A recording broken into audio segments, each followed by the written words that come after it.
Okay, we are live. And if you didn't notice, I did not check what her camera would look like for this. So, this is me Dude, does it look like live. super comfy? What? No. It's Does it just look that it's super not centered. Okay, there we nice? go. That's why I was gonna say, you can you looked see like my way shorter than you 1950s? are. That was pretty much it. That's difficult. I'm only 5. I know. Did you see the post where someone was like doing math with Carrie and Ji-sun to try to figure out how tall Kitty Yeah, was? it was bizarre. Yeah, I was like, all right, that's interesting. We did that. Anyway, welcome to Making the Rounds. Once again, at a completely random time. It's been on We're so good at it this. was like Friday 2 weeks in a row. It was supposed to Yeah. be on Thursday last week, but it was supposed to be Thursday at like noon Then we Pacific. got booed by the internet. Yeah. It was allegedly going to be at 7 a.m. and now it's 6:45. Doesn't matter, It's just you got to be ready at any time for Making the Rounds. We're very demanding of our You fans, never know when we're gonna strike. We think that our product is just this high level of premium that we expect you to be ready to consume at all times. Just drop whatever you're doing. Oh my Making the god. Rounds is on. Let's go. Speaking of making the rounds being on, we were very off last week in our predictions for what would happen this week, and that included MDK being one of the best teams in Europe, obviously. Though I think we had our 3 minute touch on it, right? Where it was like how MDK could win, and I think it was pretty consistent with what happened. Um so there is that, but still we gave them very low chance of winning. So any thoughts? I mean, I even gave them a lower chance of winning than the other series, right? I think we did, Because yeah, in general. that was I was like, okay, well, I think BDS have a better shot of upsetting Fnatic. I know I said this, and I'm pretty sure you agreed. It's like BDS have a better shot of upsetting Fnatic than MDK have of upsetting G2. That obviously did not turn out correct at all because Fnatic stomped BDS, whereas G2. So G2 MDK actually was really interesting. I think I touched upon this last week, but one of the most interesting things about being wrong is when you get to talk about how it happened, and I think how it happened in the series is very interesting. We'll start where everyone loves to start, everyone's favorite part, which is drafting. I actually thought that MDK's drafts. So, like, first of all, G2's read going into the series seemed to be. It was interesting. That's not saying it was like awful or anything. It was just like they came in with their composite. If you're just looking at their compositions and the way they work, they came in with a very interesting mindset of not going double ADC and just going dive comps essentially to kill their opponents, right? Who presumably would be picking multiple ADCs. But MDK's response to this, and I know like everyone's talking about Merwin playing all sorts of different champions and like, oh, he's playing. It's basically just range tops. Even if you think it's like kind of weird in terms of where things are slotting in. But the more interesting thing I thought, in addition to like the flexibility of where they're putting some of these champions with Merwin, which has kind of captured everyone's attention and kind of been the thing I've seen tunneled a lot on when talking about these drafts. The more interesting thing to me is how whenever G2 would pick dive early in their first rotation, MDK on red side specifically had really good responses. Like I loved the Morgana jungle. I loved the Morgana like Galio combination. Even though they lost that game, they should not have lost that game. That was like I think the most egregious quote unquote throw from MDK was in that game. But I think the response in particular, the Morgana jungle, like I really, really liked. Because if you're going stuff like Kennen by first rotation on blue side or like in your first rotations, I think Morgana is such a really good answer for that. And when you are picking early dive, or when G2 is picking early dive, I thought MDK had had really good responses to it. I thought in a lot of these cases,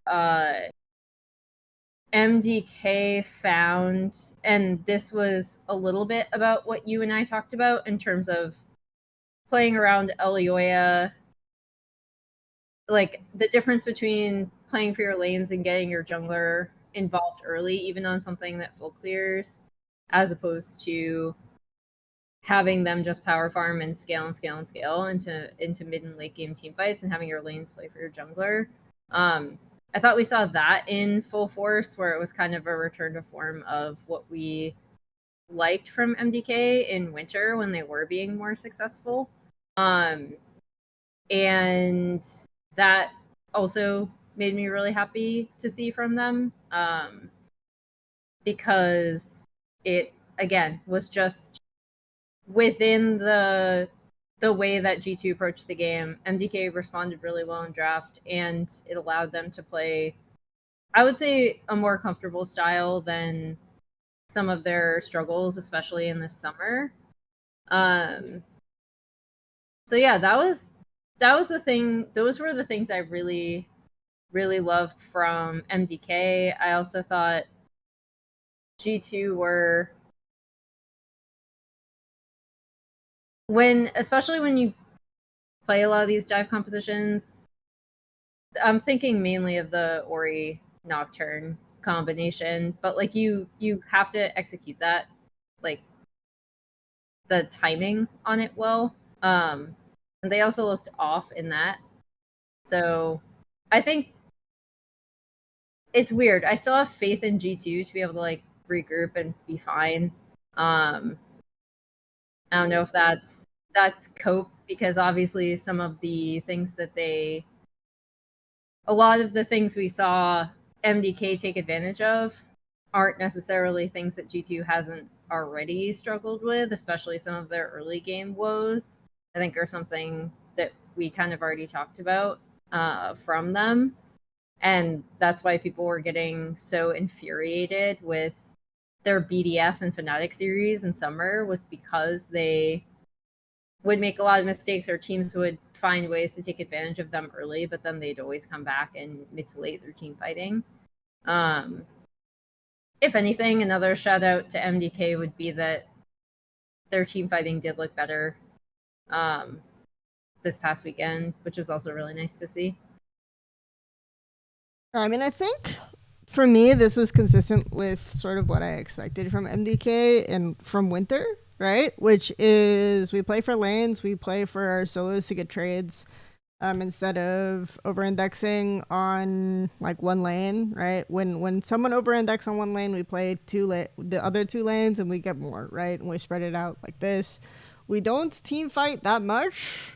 And we try to make intelligent map trades. And that was like kind of how they were playing in Winter and how I was expecting them to play throughout the season. It felt almost like they were trying to learn to team fight, and a lot of the things that made them good disappeared as a result, for both the, I guess, spring and summer seasons, which is why I have said multiple times on the show, if you consider just like not fighting.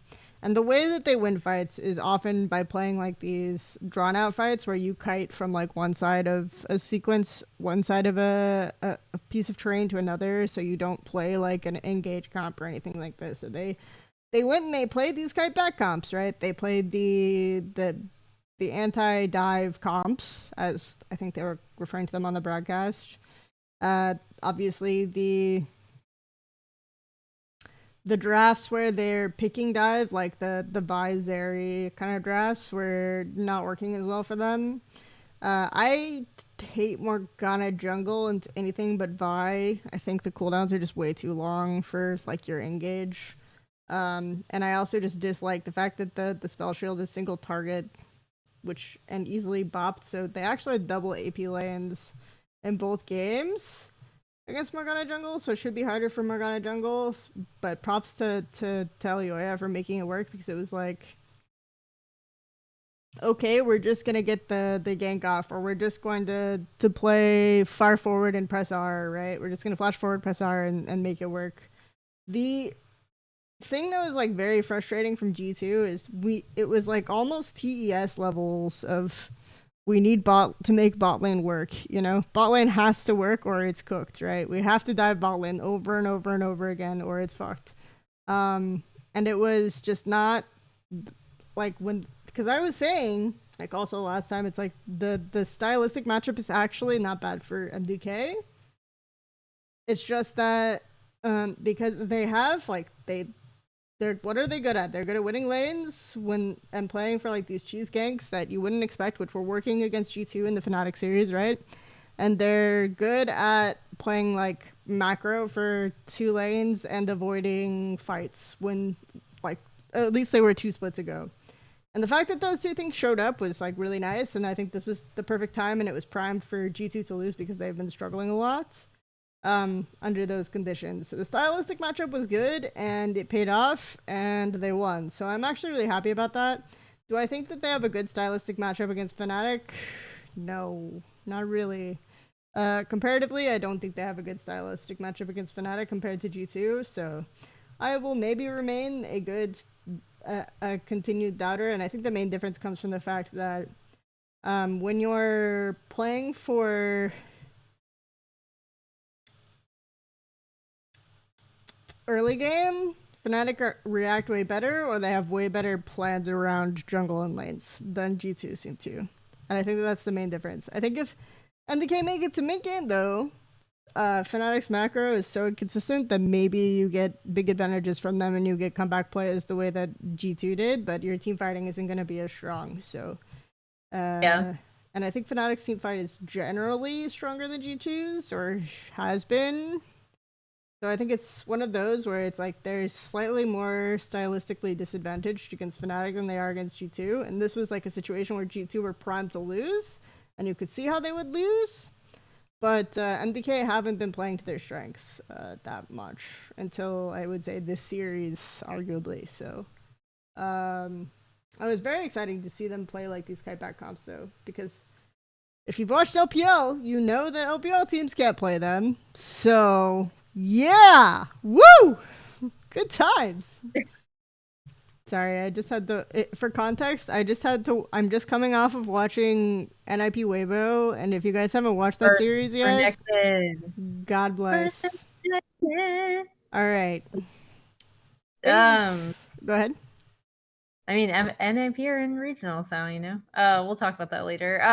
Yeah. I think the other thing for me that's been interesting in terms of a broader narrative through line for this episode, I feel like we're going to keep touching on, is like the thing I've seen the most response to this is like, well, G2 have nothing to play for.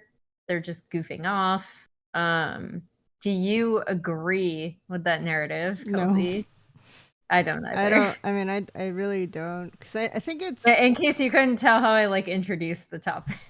I mean, yeah, you kind of gave away the answer in your phrasing. It's a very common strategy used by people that Chomsky hates, you know? Anyway. True.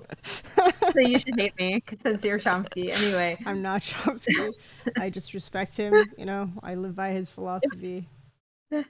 Did I tell you that came up in a job interview? I thought that was very funny. Anyway, wait, seriously? No. Yeah, my rant about Chomsky and rhetoric apparently came up in one of my job interviews, because they said like, in this job you will have to actually be persuasive. I was like, oh God. Nice. I mean, I got the offer for that job anyway, but it was just funny. They thought you were persuasive enough. It was just funny that meme sequence came up in a job interview, and ironically.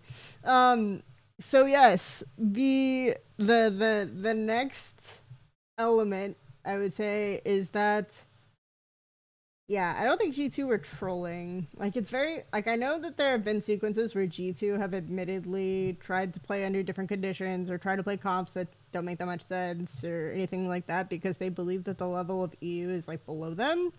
And it's a good time, and they aren't going to get anything out of matches unless they kind of limit test a bit to some extent. Do I think that was this? No, because I think they've shown these weaknesses like pretty consistently. So the next question is very obvious, which is, will they still win regional finals? I mean, I think after this, in terms of drafting, they probably make a few adjustments instead of going for as like hard dive, and are likely fine. It's weird because like, so now Europe is in this position where it's the seeding is literally just based on finals finishes, right?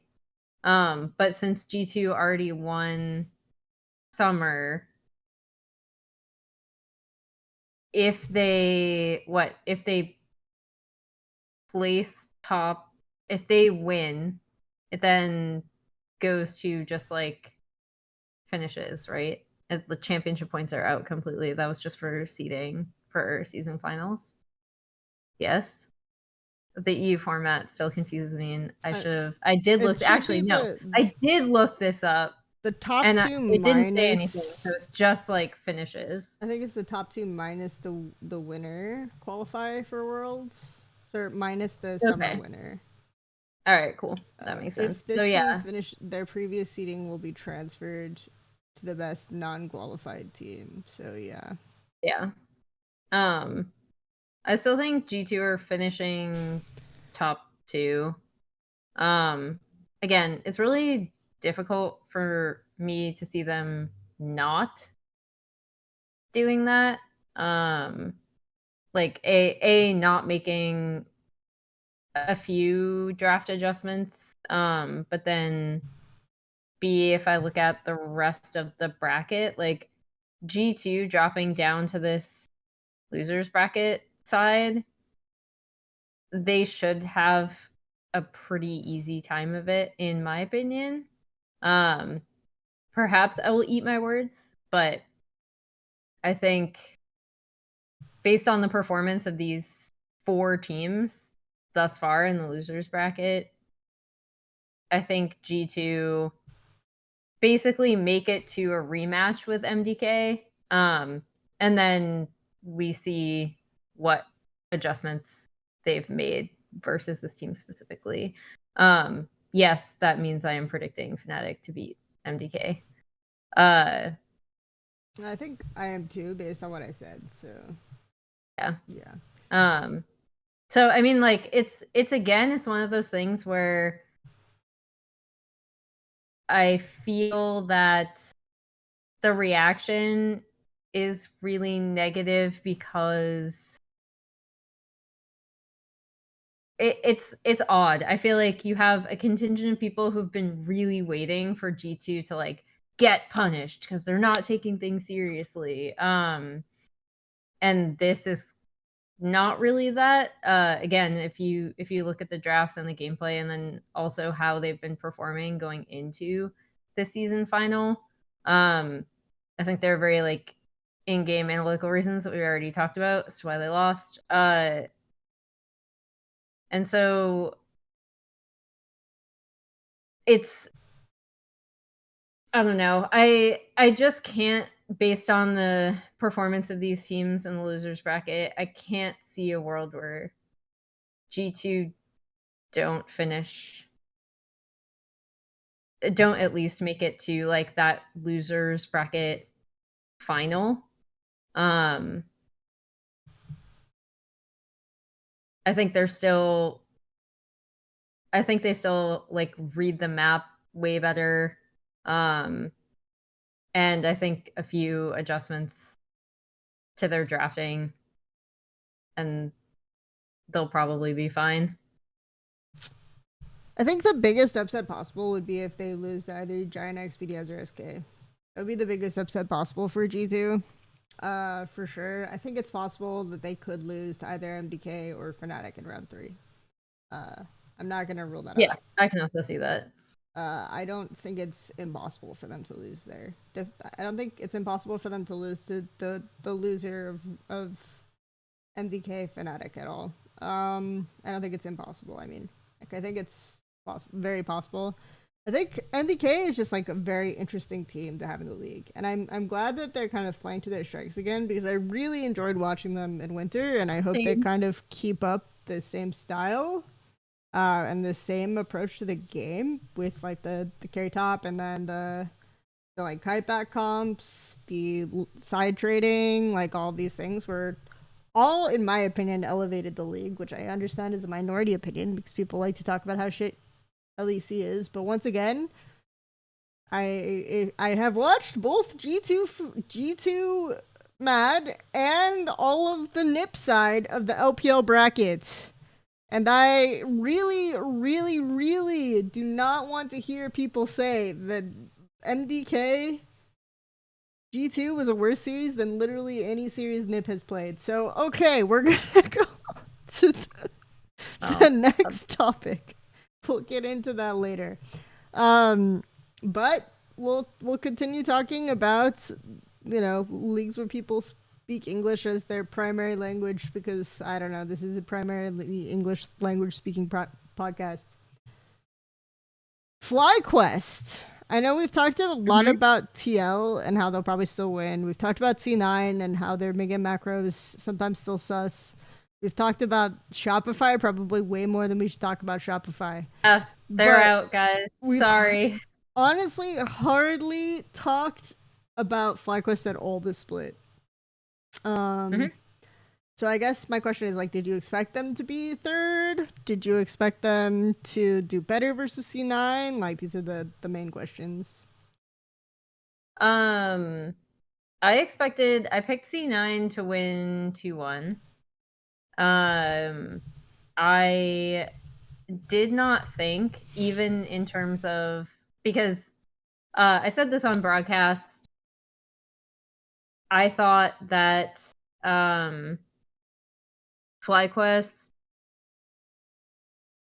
should lane swap, essentially, right? Like, I thought they should employ, and they did. I thought they should employ a very similar strategy to what Team Liquid did against C9. I think lane swapping against C9 just generally does a lot of things really well. It takes Thanatos out of a 1v1, which, like, regardless of matchup, I think is good because he's shown that he excels in lane. And that laning difference has been the biggest difference in terms of the gold and where it's coming from in C9's early game. I also think it does a lot for JoJo specifically because of the way that C9 will either send they'll try to send Vulcan up for early roams. They'll try to not necessarily get Blabber involved, but have Blabber cover at times. And I think that if you do a lane swap, you can, send your top laner to harass early at level 1 to get a good lane against JoJo PN, right? Because he's an incredibly strong laner. You can get a potential advantage with your own support disrupting mid lane as well. And then you force C9 to play around him in a more obvious way to make sure that he gets into a good position when it comes to like early to mid team fights. I just think it's a really good idea to disrupt C9's early laning phase. And FlyQuest did do that. And I actually thought they were in winning positions in both games. And then it came down to making a few like errors. I think the most interesting thing for me in terms of FlyQuest, which I know you wrote in the outline for this episode, would be, which is essentially the running theme for this thing is, were they playing for fun is what you wrote, or like, are they trolling, right? Yeah. And I'm assuming this is coming especially from the game 2 draft. I know I talked to Bucio after that game, and he was just like, yeah, Bwipo was like, lock me Nautilus, and like all this other stuff, which was really interesting to me only because when they drafted this composition, it did seem like from a lot of their early map movements, in my opinion, they did have an idea of how they would want to execute something like this. And I liked seeing that from FlyQuest for a few reasons. One, I think their bot lane has improved. Yes, I know that we just talked about last week how they were kind of trolling in the 2v2 against Shopify. Yeah, I think we But mostly said they were volatile, right? Like, yeah, I think overall they've improved a lot. And this is not the type of composition that you lock in if you like don't believe in your bot lane to succeed, right? And so I really liked seeing that facet from FlyQuest because it felt like sometimes when they would talk about their bot lane in spring, and they just weren't performing as well in lane in spring, but they would also talk about how like yes, they're young, they still make a lot of mistakes, etc., etc. I liked this specifically because not only did they have some good ideas of like how to pilot this composition, which I found really interesting, but I also thought that it showed a lot of confidence in Masu, especially to be able to play something. And even though they lost, despite being in winning positions, I thought that I really liked to see that from FlyQuest, even with the loss, just because I think it is a good facet of their game that they are obviously looking towards going into playoffs.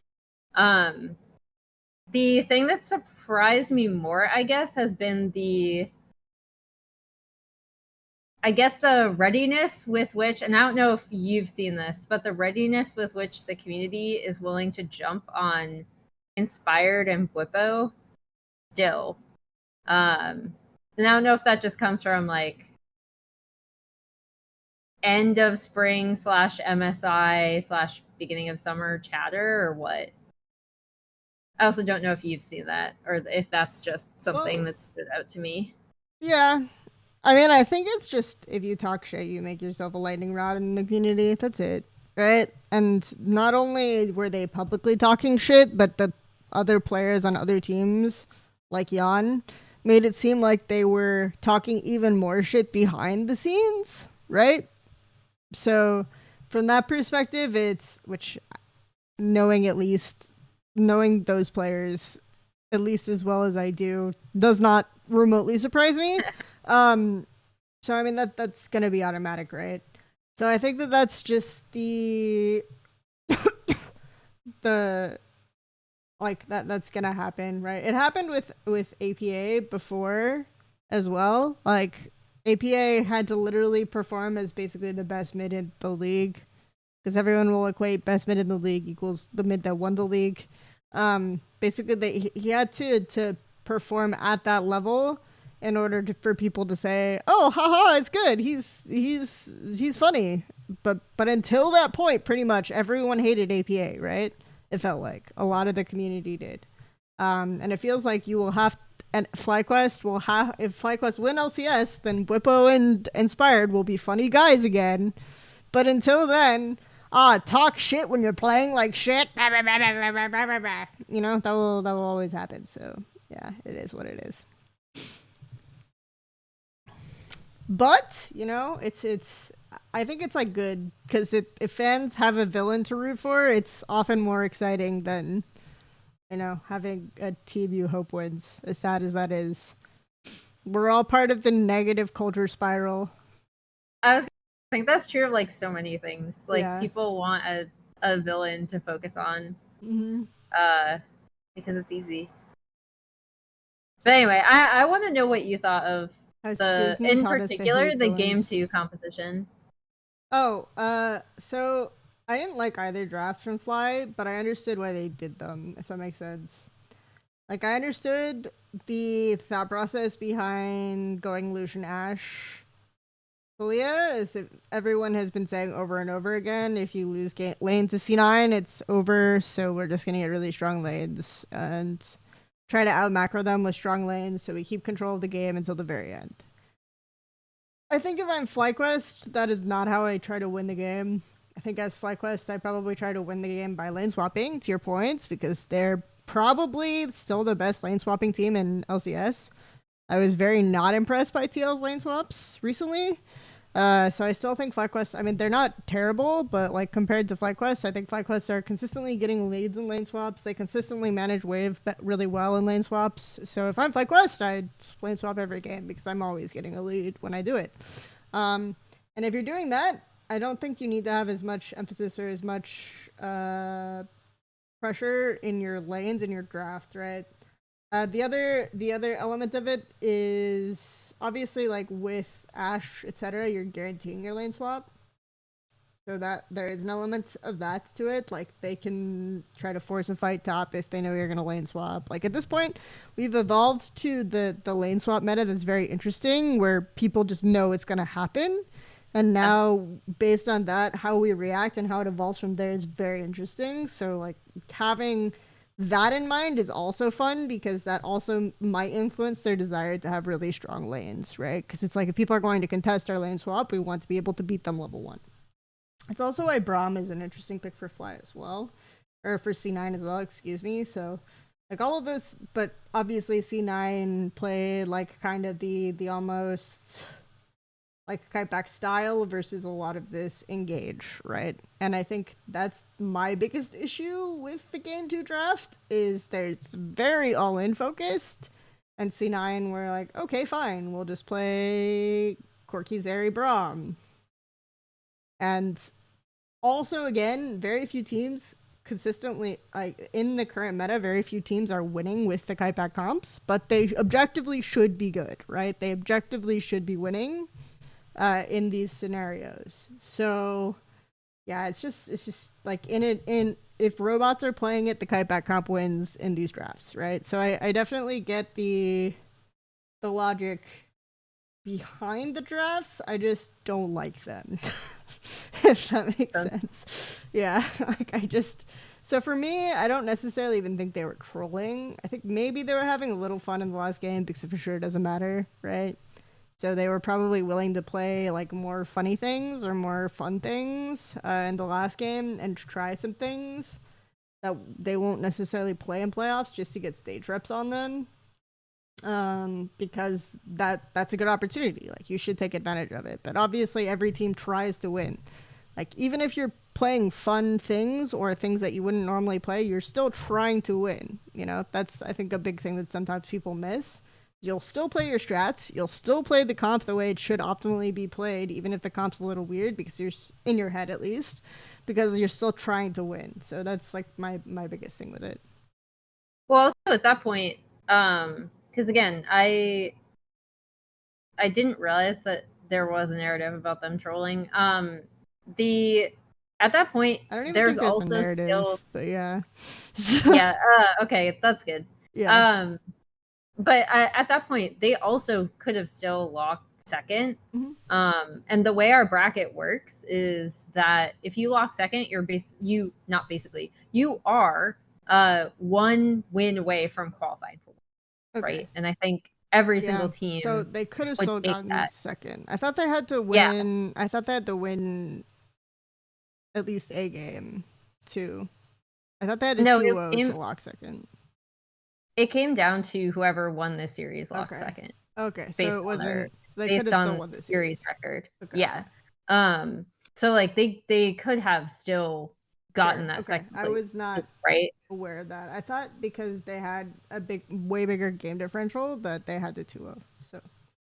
No, because they still would have had the same series. Okay. The series difference. They would have. This would have put them above. I'm pretty sure. And actually. Then yeah. I'm just gonna double check because they're I guess they're 2 wins below.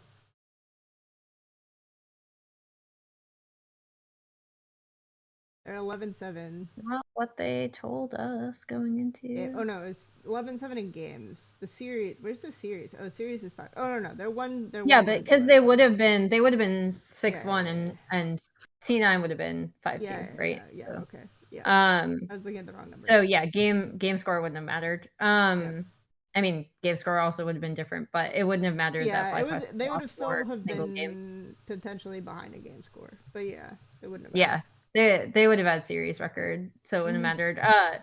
Anyway, the point is they still had stuff to play for, right? Yeah. So like this is something that they came up with that like yes is fun, yes is different, yes is risky because of like execution, especially Mhm. into what C9 ended up picking against it.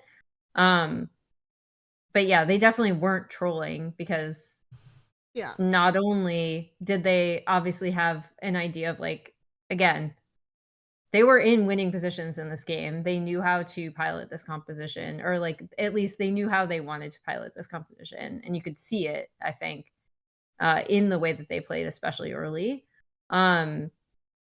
I think that, yeah, there's no way that they didn't take this seriously because they would have been in second. And they, again, that gets you one definitely an series win advantage, away right? from World.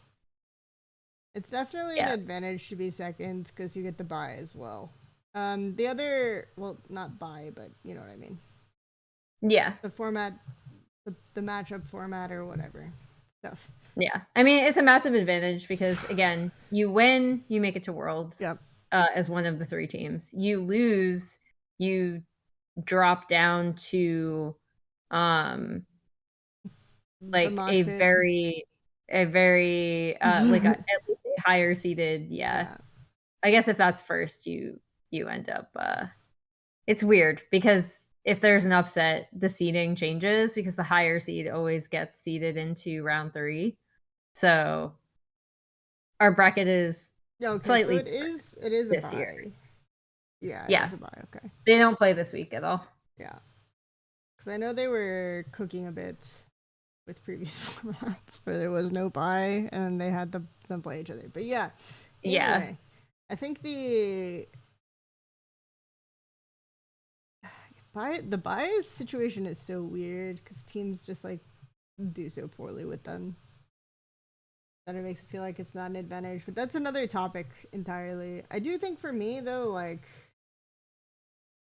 the reason why the draft seemed a bit troll is just because it is a very specific draft and most NA teams wouldn't go for it with those stakes on the line, right? So I have heard people talk about it being like a troll draft, but also yeah, I wasn't aware that the second game still mattered. So my bad. It was not a 100 Thieves situation where they had to win both games. Yeah. Yeah. This is what They happens when literally just had to win one game. I'm skimming VODs and not really checking anything. But yeah, I think for me that's the big thing was just like I could see how this plays out. I see the logic behind why they pick these gems. And I hate it. So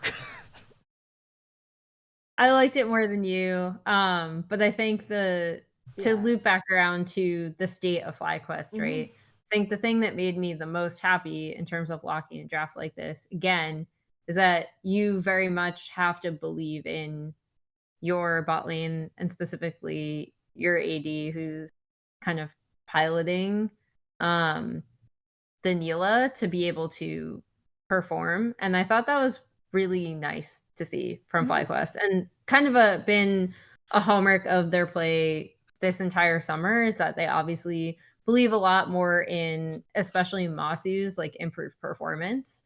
And they've been picking stuff like, again, the Callista, something that's like very lane dominant and playing around him that way with the Ivern pick for Inspired. And like, I've really liked that because it does show that not only has Masu grown as a player, which we can already see, but that they believe in how much he's been able to improve in lane, that they're willing to play around it. And I think that's great. Like, I think that's a good evolution for FlyQuest have, Yep. especially going into playoffs.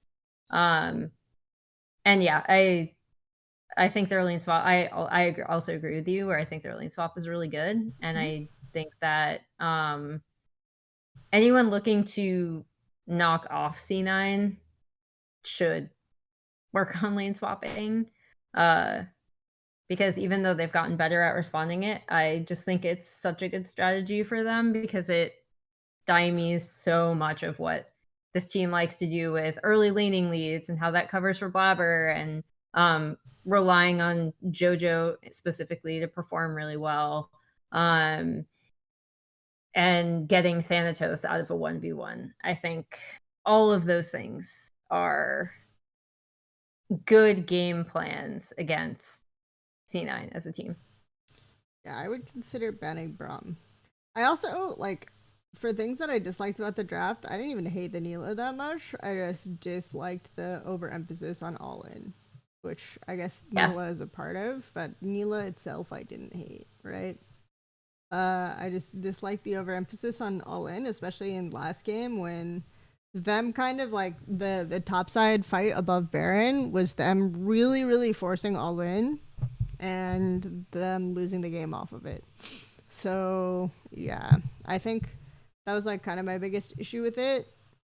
Is just the double down going from, oh, we're not going from like the early advantage to doing that, but I also understand this is what we practice all splits. Kiteback comps have been very inconsistent, especially from a team like C9, who I would expect to have a lot of trigger pull themselves, right? They would want to like fight you or run at you with this type of kiteback comp. So I understand again like the thought process behind it. I just think that FlyQuest strengths are better when they're playing like for the lane swap, playing for the lane, and then they're playing a more standard team fight comp around Masu rather than trying to go for like pick comps and things like this. So yeah, I'm very curious to see what FlyQuest would get in playoffs because I still kind of feel like FlyQuest have the ability to beat C9. And then I might even favor them in a BO5, but a lot of the thing that I'm very curious to see like what form they'll look like. So, and it'll be fun to see how they do in with extra series to play as well for a spectator POV. I think they should beat NRG pretty easily, but yeah, my dream of energy and my voice 30 is not coming to fruition here. All right, it's too late now. Okay, so that's speaking of playoffs. What do we think will happen? What do we have? Oh yeah, I need to fill out a full bracket of this. So right now, I think it's really difficult for me to see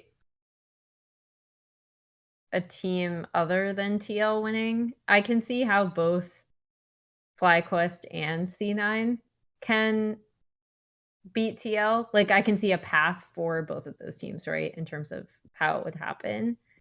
But I think the way that TL are playing now, it's not very likely.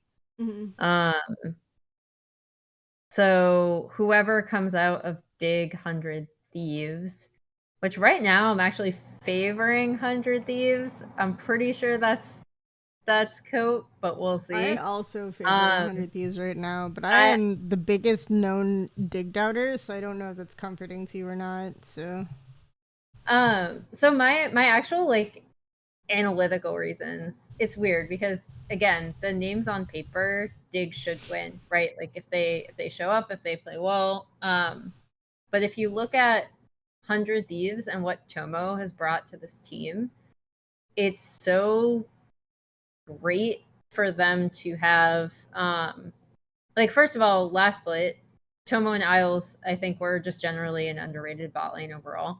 Yep. And a lot of what Dig did well, I thought, was XU would just path down and take advantage of the fact that they were really strong in the 2v2 actually against most LCS bot lanes. And then they would, sync up, dive, and it was very like rudimentary, but it worked really well. Mm-hmm. And I thought recognizing that strength was really good on Dig. And I know actually you talked about it later about how it was also a communication thing, and it's just a lot easier for him to sync up with bot than either of his solo lanes. But I liked that. And on 100 Thieves, it's different, but it's interesting because we talk about this team being able to play through their solo laners and how like it's so, when we had the best iteration of them in terms of performance, it was River playing for lanes and specifically his two solo laners in really good matchups, right? And then bot lane would be on something that would be more facilitative or be able to help out a team comp like a Senna or Seraphine Karma or whatever. Tomo adds a measure of like team fighting power and with his ADC picks and how well he's been playing. It's interesting because I still don't think that 100 Thieves are going to swap it up. Because initially I was like, and I said this here, I believe, I'm pretty sure I also said on Hotline League, where I was like, it's going to be interesting to see how Tomo fits in the coming weeks because I don't necessarily see 100 Thieves as a team that's going to play for hard bot either. However, I think they don't necessarily have to. And what Tomo does bring is an actual ability for them to focus more on their solo laners and know that he is going to be stable on something that can maybe scale in team fight. Which is interesting. Like that makes this team and like the addition of Tomo to this team is very I don't want to repeat the word interesting again, but it adds something to this team that I think they didn't have before. And going into playoffs, it's difficult because obviously their 2 games were pretty trolly, right? After they qualified. So I don't know how much you want to take from those, but I weirdly favor them over Dig because I think oddly they have a better understanding of at least how they want to play, even if they're not executing it well. Yeah, I mean, I just think the sense of direction on 100 Thieves is clearer. Obviously, there's the stigma that 100 Thieves and BO5s versus a more experienced group of players is going to be difficult, but I definitely think there is just like more of a sense of direction there. So I think that's where I favor 100 Thieves quite a bit. And I mean, there's a lot of like cool heads in this team that don't really get affected by BO5 nerves, so it's just about making sure that the other team doesn't like power up. It is what it is. I think the other element of it that I think is very interesting is just seeing how basically the effect of like having pressure ball in will work versus giving like a lot more support to sniper, right? I think that's like the biggest factor here in this matchup. And then when you get to mid game, I think 100 Thieves actually have better team fighting, but that could be a debatable argument as well. So we'll see how it plays out, but that's kind of where I am there. In terms of Fly energy, yeah, I agree with you. I think it should be pretty easy for Fly. There's maybe some cheesy shit that can happen around Baron, because I think Fly's mid game is still not their strong suits as much. In terms of like objective setups and coming to them, so that's where like energy have gotten a lot of cheesy wins. Is just like sneaky pass or flank angles, stuff like that. So maybe there's like some hope there, but I think in general, Fly should kind of make them a bit dizzy, and that should be an easy win. I'm not expecting like obviously the 100 Dig match is probably the most exciting from like a Schlabberknocker standpoint, but yeah, I think that'll be, there will be some like fun series for first round of playoffs. I think Fly NRG has the potential to have FlyQuest win like fairly handily and still look like a messy series to the point where people are like still on the FlyQuest actually suck train. One thing that's interesting to me also going into these series, to repeat interesting like I have like 50 billion times by now, is there are certain meta shifts around mid lane that I think can make drafting for Dig and NRG kind of different from potentially what they've drafted, or like going into double ADC if they want to go mages. I don't think it's going to be like the sudden change that people want it to be still. But I think if teams just kind of want to go like Azir with a more facilitative jungle, I think that could work. And so I'm curious to see if NRG go that route instead of sticking with double ADC. And in particular, I'm curious to see if Dig go that route because as much as I actually think that Jensen hasn't performed as poorly as I expected in like the double ADC meta, I still think that he's way more comfortable on mages, and that could be something. There would be a slight lever pull for Dig that could help them out a lot. It could also help 100 Thieves though, because again, similarly, Quid excelled on only Azir until he was kind of unlocked this past spring. So it's interesting to see who that's specifically going to benefit in this first round as well, and like how each team approaches the patch before they before the winners go on to face TLC9 and then the other teams drop down to losers bracket. In terms of the overall bracket, I still think TL is going to win summer. Yes, and while I find the overall team matchups amusing, I think it will be compelling to see how the AOP item changes. Oh, there we go. All right, did you pull up a Thesaurus? I hope you did. Yes, let's go. Compelling to see how the item changes impact things, because the curious thing that I think people are missing here is the fact that we are already seeing people play double mid jungle AP, which in fact is quite engaging in terms of the traditional understanding of how to play these things, because what makes it so exotic is the fact that what normally teams would do is they would build a lot of MR, but fascinatingly, an item called Abyssal Mask exists, what actually encourages the existence of double AP, and therefore it will be quite intriguing, and that is my expectation, that we will see double AP mid jungle going into the new patch.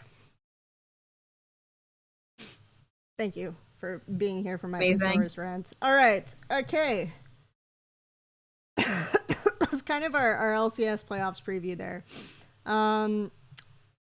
What is the next sort of thing that we had on the docket was what your outlook is for Gen G.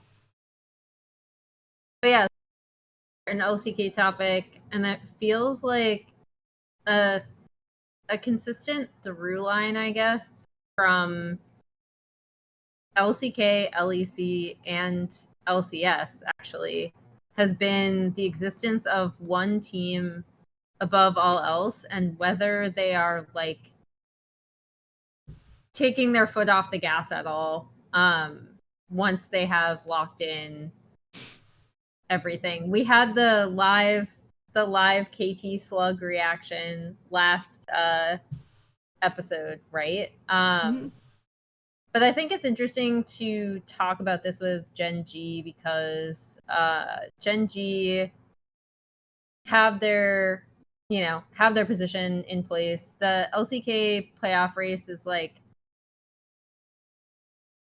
down to who the final team is going to make it between FearX and Kwangdong, with Genji and HLE already locked into semifinals buys. And so outside of the KT loss, I think Genji have again taken this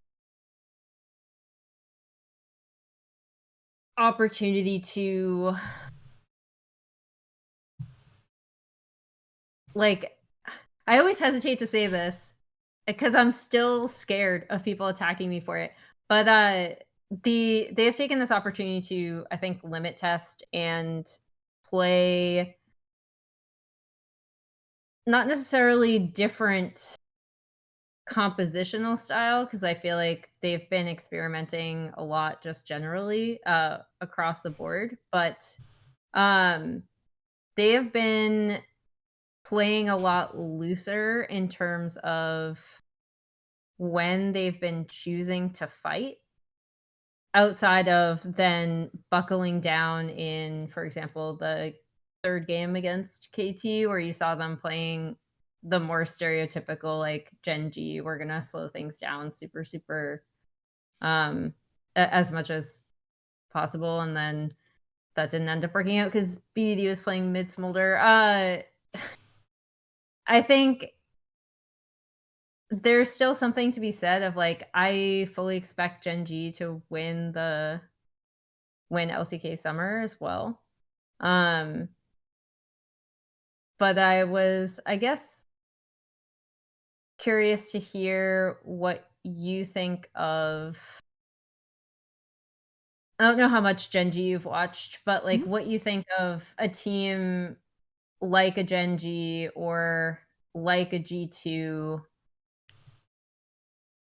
using games in the regular season. And again, this is not saying they like don't want to win, because obviously they do. Like, that's not I feel like you can't look at G2 MDK and say that G2 are messing around, just like you can't look at Genji KT or Genji T1 and say that they were messing around, because I don't think they are. But I do think they are purposefully trying things or picking fights early just to see if they can win them, even if it's not advantageous for their composition at that time. I'm more thinking of the T1 series than the KT series overall. But I was wondering, as a full narrative through line, like, what your thought process is on that, because I know, by contrast, Team Liquid have talked about how they want to be like as consistent as possible, right? And make sure that they are not losing an edge, even with having already locked up top 2, having already locked up first seed. And obviously they have not locked up Worlds yet. So that's kind of the main difference between them and G2. But I was wondering, A, how much Genji you've seen, but then B, what you think of a team really trying to push themselves against their domestic competition once they've already wrapped stuff up. Yeah, I mean, I think so. Number one, the thing that's always really funny to me is when people say, like, oh, they're not trying to win, because it's like, it's actually a battle with pro players to get them to not try to win. They actually want to win so much that scrims become useless, because, if you're not winning the scrim, it's fucking doomed. We gotta cry about it and hold a kumbaya circle and share our feelings. Anyway, so Can I just say, one add-on to that is it doesn't even have to be League of Legends. Pro players are just stupidly competitive. Like, I would encounter this in Are You Smarter Than, when I hosted it, where like they are so intense sometimes, and it's really funny. I think it's good. I think it's good, but it's also like, this is a dumb game show. This is a dumb game show. You guys are so bought in as soon as the game show starts. Like, outside of it, they'll be like, yeah, it's fine, it's whatever. And then you get them involved in literally anything competitive and they suddenly take it 110% seriously.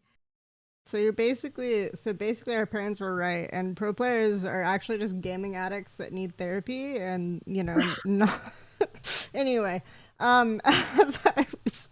But anyway, that's not the question you were asking. The question you were asking anyway was more along the lines of the fact that, like, Gen G, could they be trying more things? Could they be, because obviously the goal for them is going to be, we don't like, if you're a Gen G, your goal is no longer to win domestically, right? That's no longer your goal, because people's goals evolve over time. And if you've done something a million times, your goal is now to do better, which is to win worlds, right? That's like the best thing that they can do at this point. So with that, there is definitely times where teams have changed how they're doing practice, how they're approaching regular season. G2 have demonstrably said in many instances historically that they have changed their approach to practice and approach to regular season to focus on improving certain elements of the game that don't allow them to win as hard domestically, right? It's like we've identified that we're basically shadow boxing the next best team in the world, not our domestic competition. We're shadow boxing TS, we're shadow boxing. I mean, in their case, the next best competition could very well be HLE, right? We're shadowbox in games where we're playing against KT, we're shadowboxing HLE, or in games where we're playing against Damwon, Kia, D plus Kia, whatever they're called now. We're shadowboxing BLG, whatever we're doing, right? So there's a lot of that happens for sure. And then the issue with Gen G, of course, is that I still think that, like, there's a lot of teams that aim for consistency, right? Just consistency and perfection. And I think historically that has won a lot of games, because if the meta happens to swing in your favor, there's like an element of luck to it. If you have like 3 extremely strong teams in the world and the meta swings into the favor of one, that team will win worlds. There is that element of luck. I'm not saying that it's a significant portion of luck. It's because you have to get to the point where you're one of the top 3 teams in order for that to matter at all, right? Most of it is going to be, like, 99% of it is going to be that, right? But there is that element of luck. So there's a lot of focusing on like what we're good at and drilling it over and over and over and over again. The question is, do we think that Gen G have gotten to the point where drilling what they're good at over and over and over again is no longer giving them gains, right? Do we think that they're doing something that could make them that % better and more adaptable to different metas? Maybe. So far, I think that has not worked for any team ever in history, right? Trying to be adaptable. It is the myth that a good League of Legends team is adaptable is a myth, because good adaptable League of Legends teams don't actually exist. Being consistent at what you're good at, by and large, has been a more successful strategy. Yep. So I don't know if that is something Gen G are aiming for, because just because it hasn't happened before doesn't mean it can't happen, right? It's definitely a thing that might exist. And so I applaud teams that try for it anyway, right? So that's kind of the I guess, like, that's my really, really roundabout answer to your question. Do I necessarily think that's what's happening with Gen G? I don't know. Like, honestly, I feel like Gen G are still playing the same way. They're still, in a lot of ways, they're still playing like stabilize as much as possible. Go for like controlling map really well, which they're very good at, and then it's when they lose or when they struggle, it's when like the enemy team manages to drag them into the mud accidentally, almost. So it's definitely, and I still think like the way to beat them is to kind of drag them into the mud and then still play the map competently enough that you can win, right? Or that you won't get dragged around them again. So yeah, I guess that's my TLDR. But of course, KT are going to Worlds Finals, so no. KT will succeed in dragging them into the mud. The way, I was gonna say the way it has to work is that KT have to get them in. I do think KT have a good matchup into them, though. Like, I kind of meme a lot, but I do think they do stylistically. Just the way KT likes to play, the way Genji likes to play, I think KT do well against them. So yeah. We shall see. Emily does I'm not not want to saying anything admit nice this. things about She will KT. not say anything about KT. Hey, at least they beat DRX, right? KT I was a is little concerned after their bro fiasco. But KT is the straight A letter jacketed child. Honor roll, top scores, and then Emily would still say not good enough. No. Wow, sounds like my parents. So this is how Emily Anyway. expresses her love. We figured it out. True. She's learned It's true. this I'm just behavior. perpetuating the toxic cycle. Yeah. All right. But anyway, we can talk about LPL now, unless you have more to say about Genji. No. I think Genji are fine. This is my way of kind of saying I think Genji are fine. Let's go, KT. All right. So and he we did a bracket last week for LPL playoffs, and how are you doing, Emily? I'm doing awful. How are you doing? Terrible.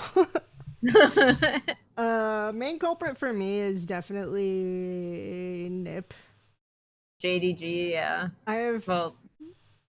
I have predicted against NiP to win every single series and was not successful until today, so yay. Hawk.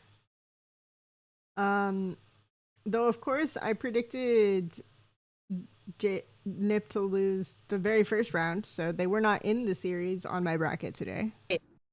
No, I picked them to win, but then I picked them to lose in the. Yeah, you had them winning the first round, so you're doing slightly better than me. I have 8 points. It's very fun. That LGD NiP series was so bad. I have 8 points. You have 2 points. So, there you go. Let's go. Wait, where'd my other point come from? Your other point came from AL, the NiP win and then the AL win. Okay, yeah. Yeah. We're doing well, guys. So, like, I did not get that right because I didn't even have FPX there. I thought TT would make it. Well, you still predicted the correct winner, so that gives you 8 points, even if you had the wrong opponent. Which I had that one too. That was my point. Winning, because I also had TT winning, so we didn't get that point either. Hopefully, and we both had I think we both had JDG winning today over Weibo. So we're just completely fucked on this side of the bracket until the BLG series. And then hopefully, like, both of us actually have the correct teams in the next round, which is TES. Yeah, the bottom side of the bracket. Yeah. Finally, we're in position to do well again. But let's talk about why we're wrong. I think at one point there was an episode where I said making the rounds where we're wrong all the time, but we at least explain why. Sorry, did I lose your audio? Cool, okay. Yeah. Yeah, I lost you for like 2 seconds. Yep. Am I back? Yeah, you're back. You're good. Is it my internet? Okay. So yeah, the why were we wrong, Emily Rand? Let's focus mostly on NiP, I think. Yeah, I was gonna say I feel like I wasn't wrong about NiP because I still don't think they're good. Damn.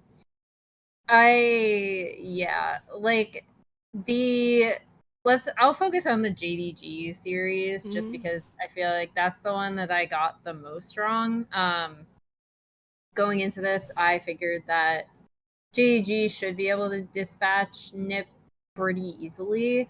Not necessarily because I believed in JDG like a great amount, but because I just thought that they were much better than NiP going into this series. And like my thought process was, yes, NiP can knock off LGD because they're coming off of their win against RA. They might be feeling themselves a little bit more. They've shed the depresso feeling of being in the top group and getting railed on by everyone, including LGD.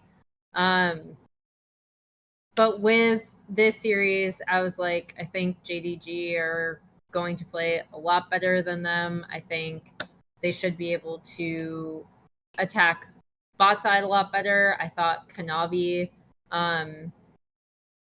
especially in this meta, going up against Loyan, should just be a stronger jungler. And the most interesting thing with JDG in this series for me is how they switched up their game plan a bit to play around Flandra. So Flandra comes in, which was a choice. Yep. It was the wrong it was the wrong choice. Wow, so very judgmental of you. You yeah, don't see the scrims. You don't know what it's like behind the scenes. How dare you have an opinion? I mean, that's true. Maybe Flandre is smashing it in scrims. Maybe he is just like insane, right? But from an outside perspective, this swap didn't really make sense. Not even necessarily the player swap. I'm just saying the priority swap did not make sense. Even if you're bringing in Flandra, I still don't think you make that priority shift. So that was the biggest difference in overall play style for me with JDG, and ended up being the largest difference maker, I think, overall in this game, because theoretically, Ruler and Missing should be able to smash Fodic and Joe both in laning, but also more so in team fighting, if you get them into advantageous positions. And so I was thinking they'd play much more around mid and bots, and that is not what happened. Yeah. And this is not slamming Flandre, by the way. I love Flandre. I loved him before he even won Worlds. She hates Flandre. Anyway, so where's Raz? Raz is the ultimate Flandre lover. All right, or Nelson. That's true. Raz latches on to players and just like does not let go. Never lets them go. That's a symptom of being a Toronto Raptors fan. Anyway, do you think Raz is looking at this and being like they should have played around Flandre more? Maybe.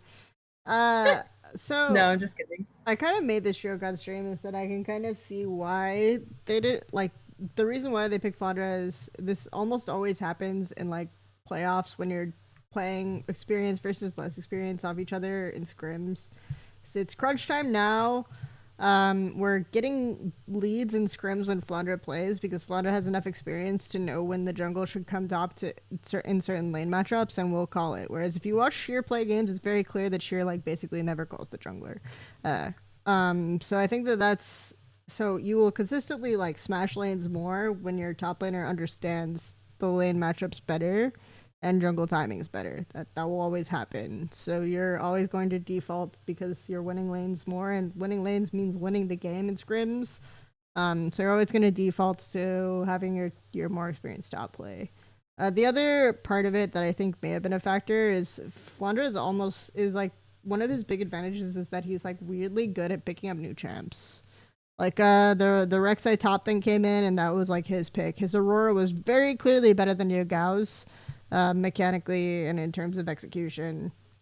And Aurora ended up being a big priority pick in the series, and NiP ended up having to ban it, right? But the problem is that in an extended series, after that happens, what does Flandre bring to the table? I don't know.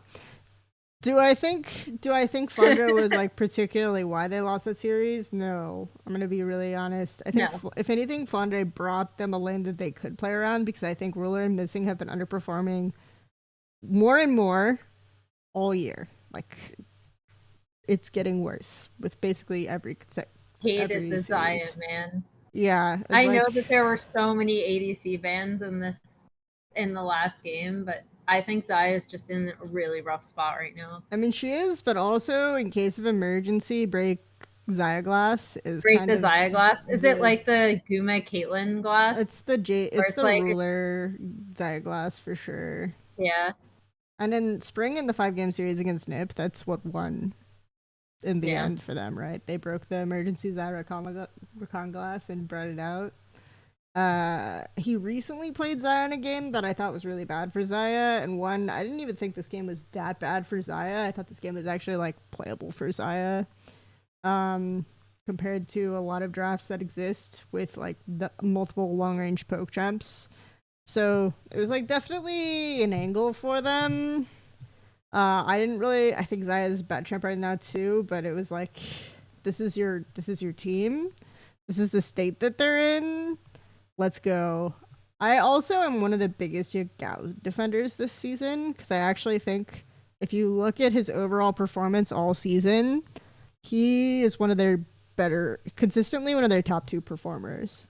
That's only because Kanavi exists, right? So and Kanavi didn't even have the greatest series. So even though Yagao didn't have the best series ever, the fact that everyone is like flaming the shit out of top and mid for this series is crazy to me, considering the atrocities committed by bot lane, but it is what it is. Yeah, I mean, with Yagao, I think, so I agree he didn't have the best series. I'm also a Yagao defender. The big thing for me is that I think, like a lot of players who earn sometimes unnecessary flame, a lot of it is because some of his mistakes are really visible, or like they're visually obvious, right? When he's missing, if he's like, I don't know, missing Corky rockets, or like falking in and dying or whatever, it's anytime that something is really visually obvious, I think it's easier for viewers to immediately like flame. And I think that's also been a facet of Yagao's play, even when he's been performing better, or he's been the most consistent, or like the second most consistent performer to Kanavi, has been that when he makes a mistake, it's really visually obvious. So you're just like, oh my god, man, why are you doing this? Yeah. And I think, again, like the Aurora was bad, but that was definitely one of those instances where I could see it being like, oh, Aurora top, and then they decide they don't want to top, and so Yagao is not comfortable playing it and ends up taking it. It's definitely one of those. Yeah, I mean, for me, I just think the postmortem on JDG is just very different from the fan narrative. And the postmortem for me on JDG is that, yes, you could see this coming. No, I didn't. And that was less to do with the fact that I had insane faith in JDG and more to do with the fact that I am the biggest NiP doubter. Yeah, same. Ever. So, and I had, in fact, in my bracket, I didn't even have NiP here. I had LGD here. And I think it's pretty safe to say that it would be safe to assume that JDG would beat LGD. So it's just one of those. And I don't know. I think JDG had a really, really bad season. I think the Solins will get a lot of attention for it because they're what changed. But in team construction, it makes sense that JDG went with the Soul winners they did. Because Yagao does a very good job of using his lane advantages to facilitate side lane control. And you have a top laner who plays like a psycho and a bot lane that has consistently known for just winning every lane phase, right? That's like how they were playing before. You also facilitate jungle that way. So I think the players that they picked for this team made a lot of sense. I think Yagao actually had a very good season.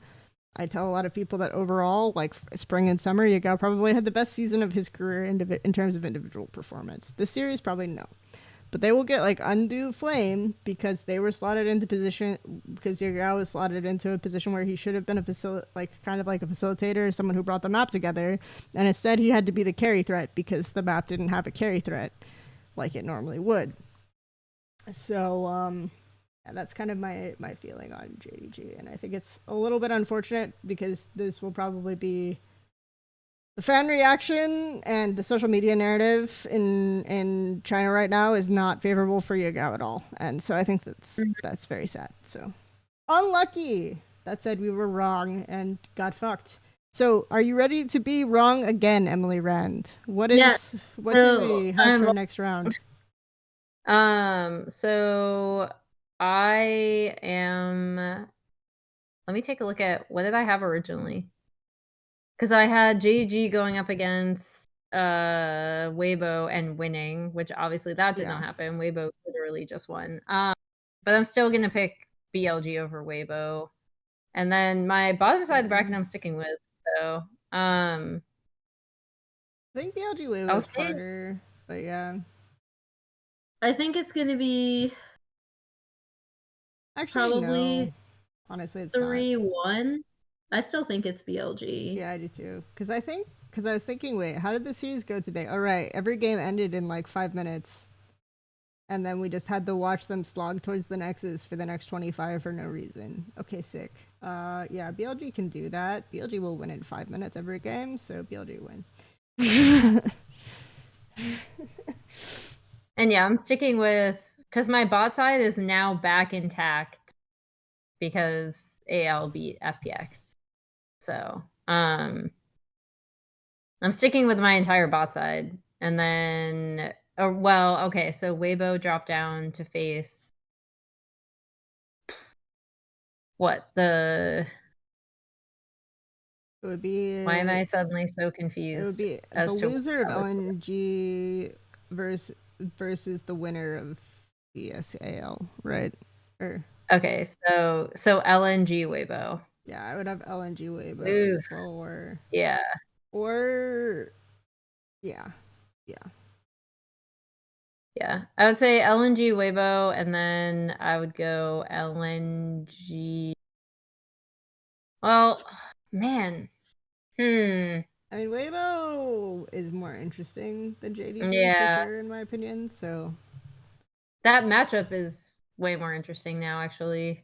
yeah, I'm still gonna stick with LNG. Honestly, I Hmm. think again, same principle. I think LNG win through their laners, and good early laning.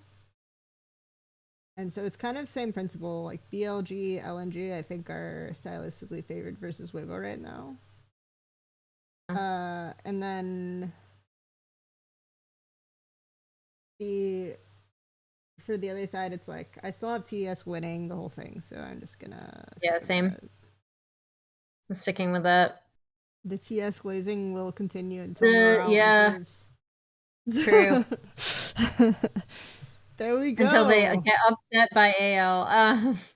Yeah, until they get like apparent. Tonight. That's probably the best thing about this is AL's just like apparently super salty about JDG winning or about JDG losing because if JDG won, then make it to regional gauntlet, and now they have to beat Yeah. TES to make TES. regional gauntlet, which is very funny.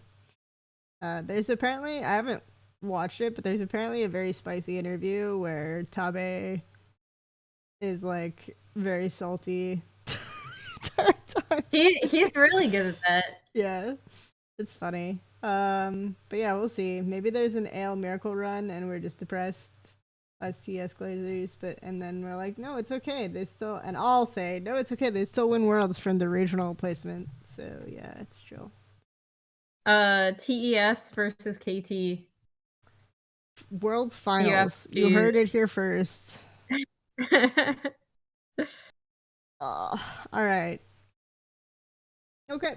Yeah, that's more or less for us. Unless you wanted to talk about the patch a bit more. I already kind of gave my opinion.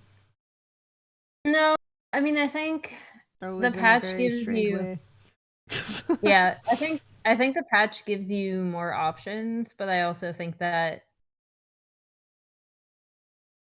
this meta has been something that will continue until it's like absolutely untenable, and I don't think the changes even like the Doran's Blade changes and the mage small buffs. I don't think that's necessarily enough to completely disrupt what we've been seeing. And also, to your point earlier, we were already seeing people lock in stuff like Azir with farming AP junglers still anyway, right? Yeah. So I still think that will not change. A lot of it is honestly just because part of it is jungle XP changes, which haven't been touched. So,